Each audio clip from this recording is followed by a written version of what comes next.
Hello my friends and welcome back to the channel. I feel like it has been so long since I've sat down and recorded, so this actually feels kind of weird. I feel kind of out of practice, so bear with me as we get back into the routine. I am so excited to be getting back into a regular posting cadence again. Summer has just been kind of all over the place, and we will talk about all of it as we go through my budget for July and then also planning ahead for August. That's partly why I love doing these budget recaps, is because it's just a fun way of also chatting with you all and sharing life updates and just letting you know what has been going on with me. For those who are new here, if this is your first time finding me, my name is Kate. I am a single woman in my late 30s living in Toronto, Canada, and I like to share all things around just personal finance and also lifestyle, solo living, decluttering and organization, and all of that good stuff. So if that sounds like the kind of content you enjoy, then definitely consider subscribing. I also do these monthly budget updates and money resets to just share about money more transparently, to try and take away some of the taboo of talking about money, to create some accountability for myself as well, to stick to my own budget and hit my own goals. So I feel like there's a lot of wins to sharing this kind of information and just talking more openly about money, especially for women. And you know, I do follow some other creators who do these kinds of monthly money resets, and I love them so much. Like a few that come to mind are like Carter Sullivan and Zoe Pritchard, and those are Canadian girlies too, so I love them. But it's also nice, I feel like, to be able to share different budgets from people of like different income levels, different stages of life. And you know, I felt like I wasn't seeing a ton of this kind of content from people like me. I feel like a lot of the content creators I watch and love are in their late 20s, maybe early 30s. Most of them are partnered, living with a significant other, or married. And so I also just like sharing, you know, a really honest look at my finances as someone who maybe has a very different life situation as, you know, a single income household, as a solo woman in my late 30s, living in a high cost of living city like Toronto. So yeah, that's kind of why we do these monthly money updates. So we are going to get into all of my July numbers, which, oh my gosh, I'm kind of dreading it. I was super bad with my tracking in July. So yeah, I've tried to clean it up a little bit in advance of this video. But to be honest, some of these numbers are probably going to be a surprise even to me. But you know, sometimes we fall off with our tracking and budgeting, and the most important thing is just to try and get yourself back on track as soon as you can. Also, I feel like I'm rocking such summer hair right now, like just the frizz, the crimp, the humidity in Toronto has been out of control. I'm like not really even fighting it anymore. I'm just embracing the frizz. So I'm going to share my screen, share my spending tracker with you all. Just as a reminder, all figures that you're seeing are in Canadian dollars. And let's talk about what happened in the month of July. My RSP is always right on track because that just comes out of my paycheck. So even if I wanted to contribute less, it's really hard to without actually like going in and changing my percentages. So I contributed $457.56 to my workplace RSP. That was great. I hadn't allocated anything towards my TFSA this month, so that was fine, didn't contribute anything. My FHSA, I fell a little bit short, and that really hurt because if you have been watching some of my previous videos, you know that I've been working so hard on maxing out this account. So $550 instead of my planned $700 for my FHSA. Emergency fund, I hadn't planned to save anything there. Reinvesting my dividends, that's just the money that comes into my high yield savings account, and also some of my investment accounts. Some of the stocks I own pay out like a monthly dividend or a quarterly dividend. So I just track that and essentially just keep the money in those accounts and reinvest it. But this is just how I track that. So in the month of July, I made $147 in dividends and interest. It's really nice to see that number growing as well. I feel like I'm actually starting to get some momentum. And you know, that's all passive income, right? Like that's money that's all just appearing in my accounts without me having to do anything. So that always feels amazing. Now let's get into the expenses side of things. So rent, as usual, was $2,100. Insurance, that is for life insurance, $46.44. Utilities were actually fairly reasonable this month, $91.58. I was shocked because, like I've mentioned previously, in these warmer months, my utilities really do go up, but $90 is pretty reasonable, so I will take it. Internet is always $67.80 and cell phone $84.75. Now this is where we start to get into like the more variable expenses. So car and gas, I had allocated a lot. I had actually earmarked like $650. Long story, but I had some planned repairs that I was going to do on my car in July. That I don't even want to get into it because is going to make me mad all over again. I've just decided for now that I'm not going to pursue repairing this issue. I've just had such terrible experiences with now 2 mechanics. Also, the dealership was not able to figure out the problem either. And at this point, I'm just hemorrhaging money for people to try to tell me what I think should be like a fairly basic thing to fix. But what do I know? I'm not a mechanic, but at the same time, I can't just keep throwing like hundreds and hundreds of dollars at something for people to still not even be able to tell me what's wrong or be able to fix it. So I'm just continuing to drive the car with the issue. It's not a problem in terms of safety or anything like that. So I'm just living with it. It's inconvenient and I might revisit this in the future, but that did mean that my car and gas spending was way lower than I planned. It was only $209, so I came in well under budget on that category. Uber and taxi was also way lower than I planned. I was also shocked by this because I just felt like I would be catching a bunch of Ubers and it just didn't end up panning out that way. Like either someone would grab the Uber for us or, you know, just like the way it all worked out. This was only $20 and that was to get back from a night at the Jazz Fest. Public transit, I had budgeted $20, but I actually spent $0. I just didn't need to top up my Presto card, so that was fine. And I think I still have about 10 or 12 bucks on there, so that's great. My household spending was also way under budget. It's actually so nice to finally feel like I have some categories where I came in under my planned spending. The household category, this was just a couple things. One was actually a mini food processor. I have been living without a food processor for the last couple years. I finally saw a great deal on a little one for Prime Day and I just decided to go for it. It was like $60, I want to say. So that was most of that. And then I also spent a small amount to get a set of Allen keys to fix my kitchen faucet, which had fallen off. And the kitchen faucet screw is just like, it's quite tiny. And so you need like a teeny Allen key and I just didn't have the right ones, so I had to go buy some. By some miracle, I also came in under budget for pets. Lexi's category is, I feel like, always over every month, so this is amazing. $410.72 when I had planned $450. There were quite a few expenses that came up for her this month, even though I didn't have to cover any of her medication costs. You know, I had bulk bought her meds and flea tick heartworm in some earlier months this year. So I didn't have to cover anything like that, but I still did have to take her for a vet tech appointment. I had to get wet food and dry food, get doggy bags. I had to get a couple rovers. So, you know, it adds up quickly and that was $410. All right, now we're getting into the categories that I was way over health and wellness. I had only planned 50 just because I think the only thing I really anticipated that I would have to fill a couple prescriptions, which I did, but then I also had to order some other things online. I had to pay a copay for a massage, which was well worth it. My copay is pretty reasonable with my insurance. It's like $20. And then I also bought a huge pack of Reactin because I was completely out. So nothing individually too crazy, but it just ended up accumulating to be more than I had planned for health and wellness this month. Groceries, I was over, no surprises there. I had budgeted $525 and I was at $572.84, which I am actually pretty proud of just because this month was pretty unusual. I had mentioned in previous videos that I had family coming in from overseas. I had family staying with me for like weeks on end. And we also went and did a big cottage week as well. So we were buying groceries for like a big group of us. And I did a lot of that shopping. You know, we still shared expenses, but I did kind of like a bigger shop for that. So $572 I actually think is pretty reasonable. I'm just not even gonna be upset about that. Let's just move on. Restaurants was also way over, and I should have just known better, you know, with people in town, you know, being so out of routine. We were like ordering Uber Eats a lot. We were going out a lot. And so I should have just planned better for this one. Alcohol and bars, I feel like this is actually a category where I was trying to like overcompensate for the fact that it was so out of schedule. And I was like, oh, we're going to be going to breweries. We're going to be going for cocktails. We're going to be grabbing drinks. And so I actually came in under my planned spend. Hooray.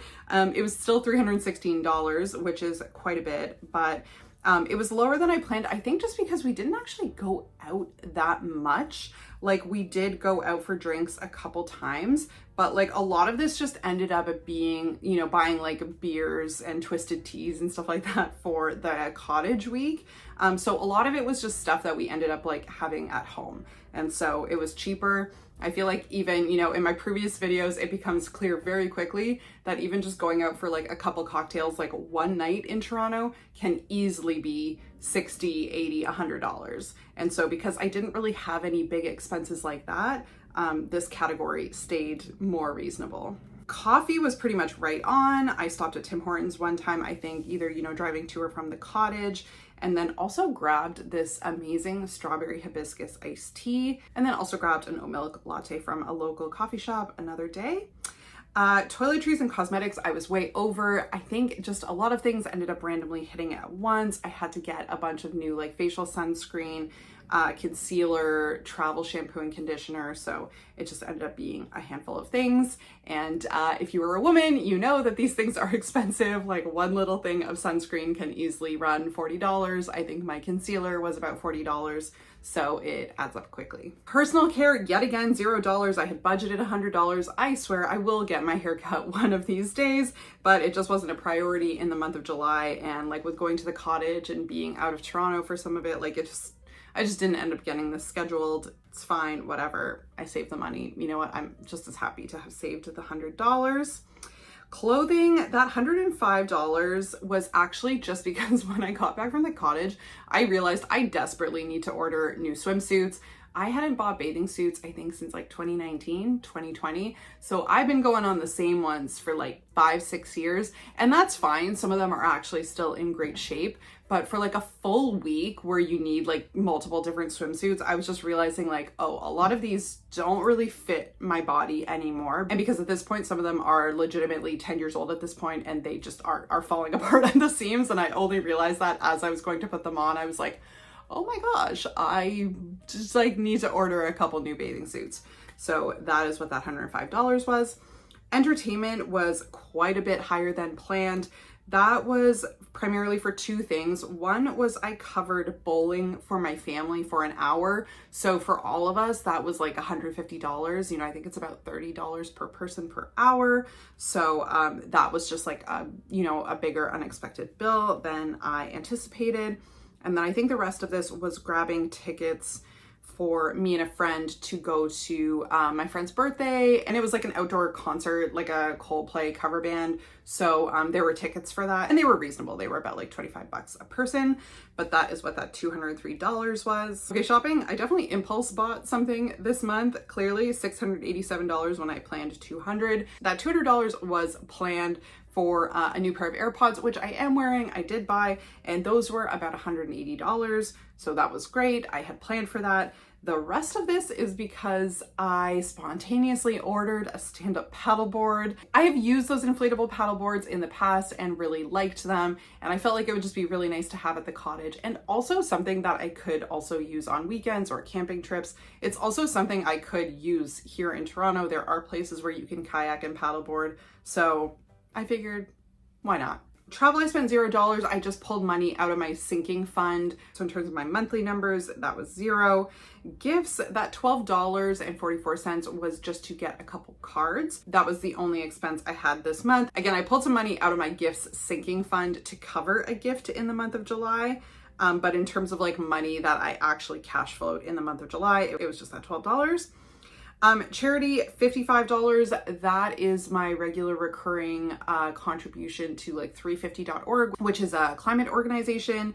And then I will also, donate to like some different organizations every month. This month, I actually ended up giving to like a door-to-door canvasser. They came and knocked on my door, and so I signed up for that. And that was $30 for that first. And that was $30 for that first donation. Subscriptions were just a little bit higher than usual. That is because I got a deal on Amazon Prime, and I wanted to just have it for like a month or two, just to stock up on a bunch of household things. I've been living without Prime for about a year, and for the most part, I don't really miss it. I don't really need it, but every so often I find that there are like very specific things that are hard to find anywhere else, or like they're hard to even order online anywhere else. And so I've just been in this place where like I was like, I need to order a bunch of random stuff on Amazon. So let's just get it for a short period of time, and then I will cancel. And so I will probably do that in the month of August. And then miscellaneous, that was $86. Couldn't even really tell you specifically what that was. I think it was probably just a lot of things like snacks, going to the corner store. There was a lot of that when I had people in town and people staying with me. So I think that's pretty much what that entire category was this month. So all in all, my total spending this month came to $6,120.15. And I was able to save just over $1,000, $1,007.56 to be exact. That went to my RRSP and FHSA. So it's definitely a spendy July, but I'm still very happy with the fact that I was able to save over $1,000. Now that we have fully debriefed on the month of July, let's start with a clean slate and think about the month of August. So savings initially is always very straightforward because my RSP, it's always $457. Again, that just comes out of my paycheck. Now, when it comes to my TFSA and FHSA, I want to put aside some money for my TFSA this month. I actually already transferred it $500 towards my TFSA. That is because Figma just IPO'd and I think I would like to be able to jump in on that. So I wanted to have some money in my TFSA to be able to do that. For my FHSA, again, I'm really close to maxing out this account. I don't know if I will be able to do it this month because of that money I'm putting in my TFSA. But I think I can do at least like 800. And that means that in September, I will be able to max out this account with like, you know, $200 or $300, hopefully. So let's try to shoot for 800. That might be a little ambitious, but you know, we'll just do the best we can. I will see how the other categories are looking this month, but I am expecting that August will be a lot less spendy than July was. I did still have family in town for the first few days of the month. So even that, like it still definitely was a little bit out of routine, but for the rest of August, it's actually going to be pretty quiet. Like I am still doing some fun things, but it's mostly going to be around the city, staying in Toronto, staying local, nothing too crazy. And I'm really just going to try to also get back into a routine with like meal planning, cooking at home. I am feeling so sick of eating out and drinking. Like I really just want a couple weeks of like eating vegetables, having a smoothie, you know, like feeling like a normal human being again. So I'm actually kind of excited to just like get back to a regular month. So hoping that I will be able to hit these savings goals, but we will see how it looks when we get to the rest of the categories. Reinvesting dividends, I always just kind of have that as $100-ish to start at the beginning of the month. I don't really know how the dividends are going to pan out this month. They're usually somewhere in that ballpark. Then we're just getting into basic living expenses. Rent, insurance, utilities, internet, and cell phone are always the same. So I already have those allocated and planned. Car and gas, again, not getting those repairs done. I don't really think I have anything else I need to plan for. I do need to get an oil change soon-ish, I think. I could do that in August. I might just wait and do it in September. So if that's the case, then that $132 is my car insurance. And then beyond that, it's really just gas. And I don't use a ton of gas. I work fully remotely. So I think $320 should be plenty. Uber and taxi, I'm going to set aside $50 just for like a couple little things I have in August. Like I have a concert I'm going to, maybe a couple other small local events. So $50 should do just fine. Public transit, I am going to put aside $20 to put on my Presto. Household, I don't really anticipate any major expenses here. I feel like I'm good on dish soap, cleaning supplies, trash bags, paper towels, things like that. So I'm just going to put $60 just to cover anything that I do run out of, anything that does come up. I do need to buy some bedside tables, like some nightstands soon. But I think I might just save that for September because, you know, summer is already so spendy. And so I might just delay that a little bit longer and try to keep the household expenses on the lower side in August. For Lexi, this $69.70 is for her pet insurance. I'm just trying to think of other things that I have coming up in August. I will definitely need to get her more dry food at the very least. I think also her pet license with like the city of Toronto is about to expire. So I'll need to renew that. That's like a pretty nominal fee. I think it's like $25. Other than that, I don't really anticipate a huge amount of spending for her. Like I think it'll just be some food, maybe a couple rovers per usual. But I think even with that though, that adds up really quickly. Like, cause even like rovers, you know, 2 or 3 times can easily be like $150. So with 70 plus food, like a bag of dry food ends up being about like $75. Her pet license fee, yeah, let's just say $450, because I can already think definitely guaranteed I will need to get a dog sitter at least twice. So $450 should give us plenty of wiggle room. Health and wellness, I just refilled a bunch of my prescriptions. I'm good on a lot of fronts. So there might be like one prescription I need to fill, but that's about it. I might have like a copay for another massage, but I'm going to try to keep this spending to a minimum this month. Groceries, I'm going to try to get this back down a little bit, but not too much, just because again, I want to be doing a lot of cooking at home. I don't want to be eating out a ton. So $500 feels like that will allow me to just like pretty freely buy whatever groceries I want. Restaurants, because I already know that I've spent a bunch on restaurants in the first few days of August, I feel like I need to budget this higher for it to be like at all accurate. I don't think I'm going to eat out a ton for the rest of the month, but I'm probably already at like $150 in this category, and we're like a week into August. So I'm going to set this at $400 and really just try to be on my best behavior for the next few weeks. Alcohol and bars, I'm going to set this to $300 just because I am celebrating someone's birthday this month. So like might grab a bottle of champagne, some things like that. Coffee, $25. That's actually been working really well, and I can't even lie, I love grabbing like a little iced coffee in the summer. I usually am really good about making coffee at home, but there is just something so good about getting like an iced latte in the middle of summer. Toiletries and cosmetics shouldn't be too much because I did just have like a higher spend last month, but let's say like $80-ish. Personal care, I don't know if I care about getting my hair cut in August. I really don't. Like, this might just be a nice little fall thing to do. Get a clean haircut in the fall, but I don't really care in the summer. Like it, yeah, I'm not too invested here. So I might just leave this at $0. Clothing, I am going to put aside $100. I feel like there are just steadily things that I need to replace, things that I need to get, like the bathing suits are a good example. So I'm just going to budget $100 there. Entertainment, I don't think this will actually be a very expensive month. I will put aside $50, like just in case, or like if I want to go see a movie or something. But the tickets for the concert I'm going to, I already bought previously, so that's taken care of. Other than that, I don't really have any like planned spending there. Shopping, my goal is to not buy anything this month after spending almost $700 last month, so we are going to keep this at $0.